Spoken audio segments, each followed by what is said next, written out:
कई खास मेहमान इस वक्त हमारे साथ हैं। दिल्ली में भले ही आप सर्दी बढ़नी शुरू हो गई हो, लेकिन जो चुनावी सरगर्मी है वो अपने तेजी से ऊपर जाते हुए, तो हमारे साथ आम आदमी पार्टी का पक्ष रखने के लिए रीना गुप्ता जी हैं, हमारे साथ कांग्रेस पार्टी के नेता उदित राज जी भी हैं और हमारे साथ कांग्रेस पार्टी की स्पोक्स पर्सन नीतू वर्मा जी भी हैं। बीजेपी का पक्ष रखने के लिए हमारे साथ राजीव जेटली जी भी हैं। इस बहस की शुरुआत रीना गुप्ता जी मैं आपके साथ करना चाहती हूँ, क्योंकि हमने तस्वीरें देखी, हर किसी ने एक इमोशनल पिच अख्तियार करने की कोशिश की और जनता को यहाँ पर इन्फ्लुएंस करने की कोशिश की, लेकिन सवाल यही उठेगा, ये इमोशनल अत्याचार रहा या फिर ये इमोशनल प्रचार रहा?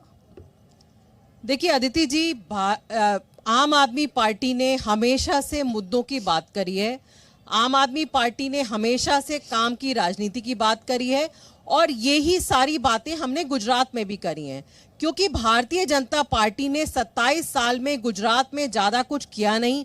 गुजरात के स्कूल, गुजरात के अस्पताल, गुजरात की सड़कें, गुजरात की बेरोजगारी, गुजरात की महंगाई, यही कारण है कि भारतीय जनता पार्टी को फिर इस तरह का इमोशनल अत्याचार करना पड़ता है। जहां तक आम आदमी पार्टी की बात है, हमने गुजरात में भी अपनी गारंटी की बात करी। हमने कहा कि अगर हमारी गुजरात में सरकार बनती है तो 1 मार्च से आपकी बिजली फ्री हो जाएगी, आपके स्कूल अच्छे हो जाएंगे, आपके अस्पताल अच्छे हो जाएंगे, महंगाई कम हो जाएगी, रोजगार मिल जाएगा। आम आदमी पार्टी सिर्फ 10 साल पुरानी पार्टी है, लेकिन पिछले 10 साल में जिस तरह का भरोसा इस देश ने अरविंद केजरीवाल को दिया है, मुझे नहीं लगता आज की तारीख में पूरे देश में कोई ऐसा नेता है जिसको 10 साल में जनता ने इस तरह का भरोसा दिया हो। अदिति जी, गुजरात में जो हमने गारंटी कार्ड दिए हैं, वो गारंटी कार्ड लोगों ने बिल्कुल ऐसे लिए हैं जैसे कि वो गारंटी कार्ड ठीक है रीना जी को गुजरात की जनता ने असली माना है, क्योंकि उनको पता है कि हमने दिल्ली में जो कहा हमने किया, पंजाब में भी हमने करना शुरू किया है। आज से पहले हमेशा लोग बोलते थे कि सरकारी स्कूल कभी सही नहीं हो सकते, लेकिन दिल्ली में हमने 7 साल में जो बढ़िया सरकारी स्कूल बना के दिखाए। कांग्रेस और भारतीय जनता पार्टी पिछले 70 साल की इस देश की राजनीति में आपकी पार्टी का सरकारी स्कूल नहीं बना पाई। ठीक, और भगवान राम की जब बात की जाती है वो भावनात्मक मुद्दा है। आप जब बोल रही थी तो मैंने अब इस बात का जिक्र इसलिए किया क्योंकि आपकी पार्टी द्वारा अयोध्या की मुफ्त तीर्थ यात्रा की बात कही गई है, क्या उसे इमोशनल मुद्दों में नहीं रखा जाएगा? क्या मैं इस पर आपका जवाब आगे लूंगी, जल्दी से जवाब मैं पहले लूंगी राजीव जेटली का, क्योंकि आपने कहा कि आम आदमी पार्टी ये नहीं करती है, लेकिन बीजेपी जो है वो वोटर पर इमोशनल अत्याचार कर रही है। राजीव जेटली, आपका जवाब। सोमनाथ की धरती को सोमरस की धरती नहीं बनने देंगे। ये गुजरात की जनता बहुत बेहतर जानती है कि सोमरस की धरती जो बनाई गई थी और उसी के वजहों से इनके आज बड़े बड़े नेता, बड़े बड़े मंत्री जो हैं वो घोटालों के वजहों से पीछे पड़े हैं। घोटालों की वजहों से उनके ऊपर इन्वेस्टिगेशन हो रहा है। देखिए, हम नहीं चाहते गुजरात के अंदर जो एक समृद्ध प्रदेश है, जिसको मुझे लगता है मैं बड़ी अगर लंबी फहरिस्त रखूंगा तो वो बेहतर नहीं होगा, लेकिन गुजरात अपने आप में काफ़ी है, नाम ही काफ़ी है। ये नाम ही विकास को दर्शा देता है, ये नाम ही अपने आप में बता देता है अगर देश के अंदर बाकी शहरों को, बाकी प्रदेशों को बनना है तो गुजरात की तरह बनना पड़ेगा। हम क्या कल्पना कर सकते हैं गुजरात के अंदर हर चौराहे के ऊपर, हर नुक्कड़ के ऊपर एक बोतल के साथ एक बोतल शराब की फ्री मिले? क्या हम ये कल्पना कर सकते हैं कि गुजरात के अंदर सारे नियमों की धज्जियां उड़ा दी जाए, गुजरात के अंदर शराब की नदियां बहनी शुरू हो जाए, गुजरात के अंदर इनकी पार्टी के जो नेता दिल्ली में बैठकर दलाली करते हैं वो गुजरात में बैठकर दलाली करे? क्या हम ऐसी कल्पना कर सकते हैं? अरे गुजरात तो वो प्रदेश है जिस प्रदेश के अंदर टैंकर नहीं भेजे जाते हैं, लगभग 97% घरों के अंदर नल का पानी पहुंचता है। दिल्ली की तरह बाल्टियां लेकर के पीछे नहीं भागना पड़ता पानी के टैंकर। गुजरात ने जो सवाल उठाया था, उन्होंने ये कहा कि इमोशनल अत्याचार बीजेपी करती है। मैं इस सवाल के साथ आपके पास वापस लौटूंगी।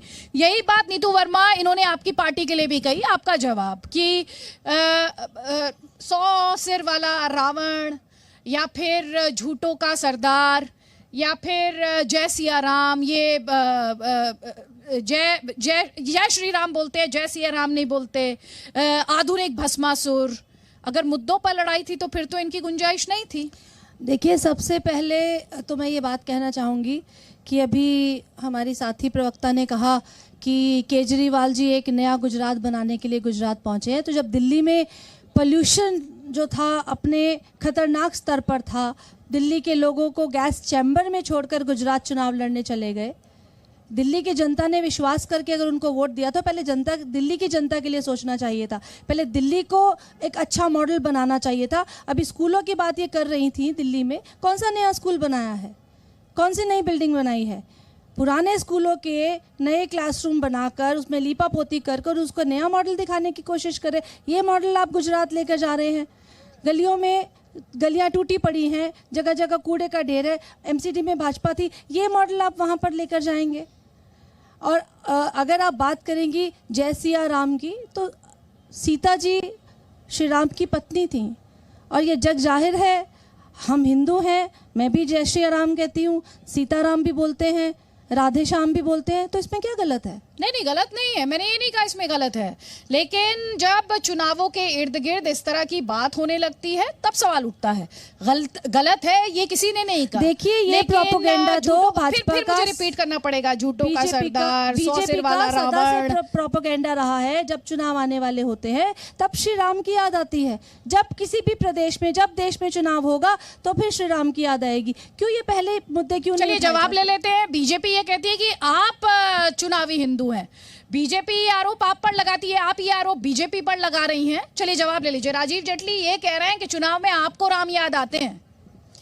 नहीं, मैं तो ये सोच के हैरान हो रहा हूँ कि इन्हीं का एक कैंडिडेट है गुजरात का जिसने बोला सोमनाथ के अंदर भी अल्लाह बसते हैं। हम तो सोचते थे राहुल गांधी जी शायद सोमनाथ में दर्शन करने जा रहे हैं, मंत्र उच्चारण करने जा रहे हैं, पूजा पाठ के लिए जा रहे हैं। हमें नहीं पता था इनके बंद कमरों के अंदर ये बात होती है कि सोमनाथ के अंदर आपको अगर जाना है तो नमाज पढ़ने के लिए जाना है।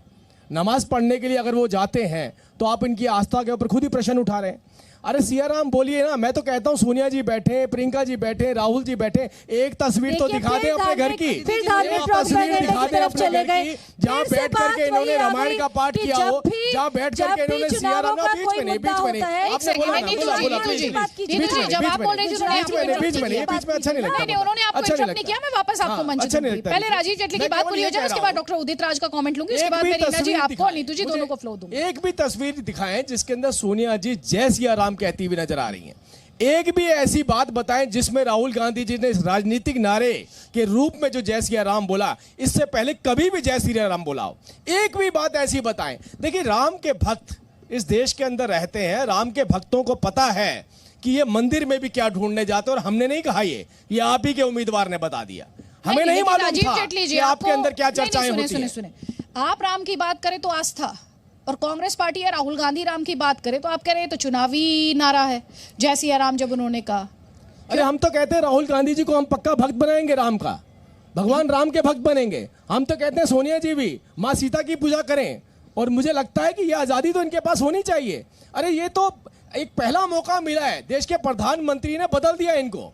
ठीक है।